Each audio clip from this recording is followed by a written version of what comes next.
did she say anything about... Well, ideas you'd never guess in a million years. Why Morag really came to Summer Bay. Well, she told me. What exactly did you say to Betty Falwell? Oh, we had a lovely little chat. What did you tell her? I told her all about you and that French plantation owner you seduced in Tahiti. Pierre Bergerac. The name had a lovely romantic sound to it, I thought. Pity about his wife and children. But I didn't. And how our parents were so distressed by you shamelessly flaunting your adulterous lover, they sent you home immediately and asked me to keep an eye on you. How dare you? Nobody will believe a word of it. Really? Oh, I thought I was very convincing. Betty believed every word I said. Oh. So you see, Celia, dear, the more vehemently you deny it, the more your little biddies are going to believe it. Celia the homewrecker. Rather good off the top of my head, I thought. Oh, your Frenchman sounds like a real dish. Who'd have thought it, eh? You sly thing. Oh, really, Floss? I gave you credit for more sense than to believe such a fairy tale. And that's all it is, I can assure you. Oh, I should have thought Summer Bay would know me better than that. Don't go upsetting yourself. We didn't believe it for a minute, did we, Floss? It's not nubby. Oh, you and a French plantation owner. Who'd ever imagine it? Well, obviously Betty thought I was capable of such an indiscretion.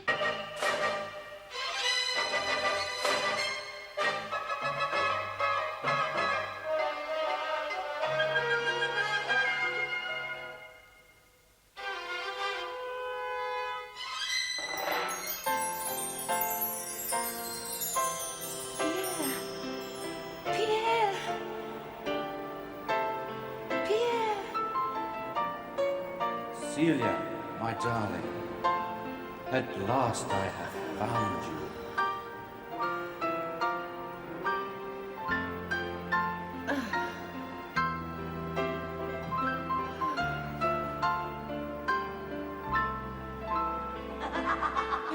It's Morag.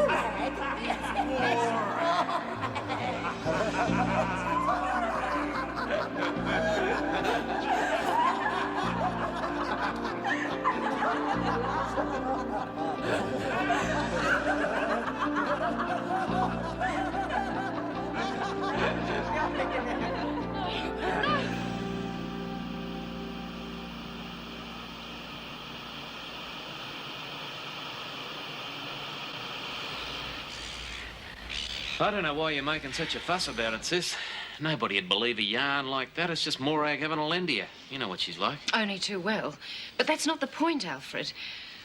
What really hurts is that everybody thinks it's such a huge joke. Well, why should that worry you? I'd have thought you'd have been pleased. Oh, you don't understand. My friends know that I wouldn't have a sordid relationship with a married man. But it's as if everyone's forgotten that I have been in love. Oh, and if Les hadn't died, things would have been so different. Yeah, I see what you mean. I've accepted that I might not find that kind of happiness again. Perhaps I wouldn't be willing to risk losing it again if I did. But what really hurts is being the butt of everyone's humor. It's time for a change, Alfred. It's definitely time for a change.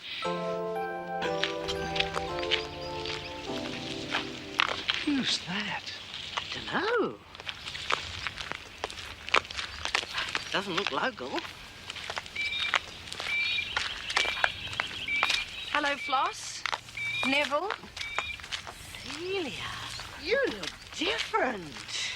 Too right. Well, you know what they say, a change is as good as a holiday.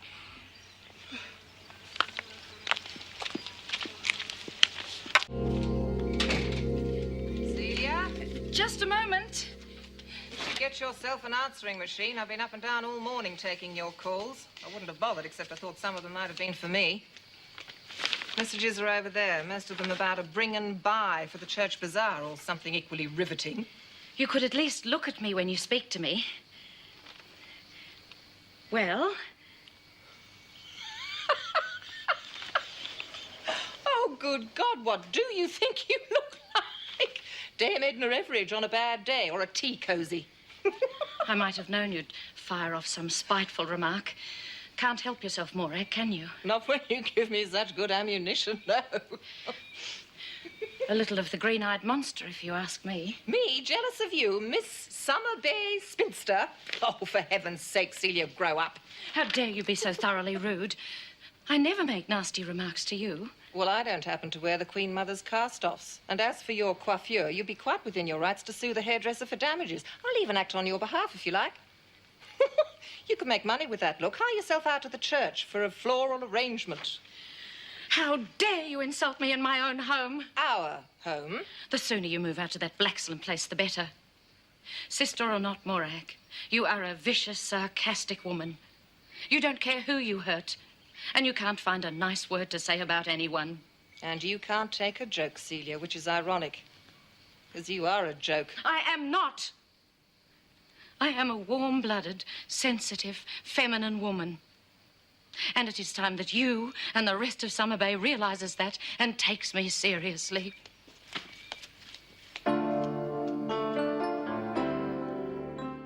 What do you think? Well, it's not really you, is it? Oh. Oh, well, I mean, it's all sort of soft and floaty and a bit, how will I put it? It's a bit Mills and Boone. You mean the dress is soft and feminine and I'm not? Is that what you're saying? No, not exactly. It's just that, well, you're more sort of straight up and down, blunt, direct. Direct? Look, lovey, I know you're trying to win the kids back with new image, new music and all, but I honestly don't think it's going to work. I think you'll save yourself a lot of heartbreak if you just be yourself. You know, the same on the outside as you are inside. Direct? Well, Floss, I will be direct. I fail to see how you dare to pass remarks on personal style when you obviously have so little yourself. Those colours are hardly becoming to an elderly woman. Elderly woman? Well, that's the last time I try and give you any friendly advice, Celia Stewart. Miss Stewart, what have you done with your hair and your dress? So pretty. It's really you.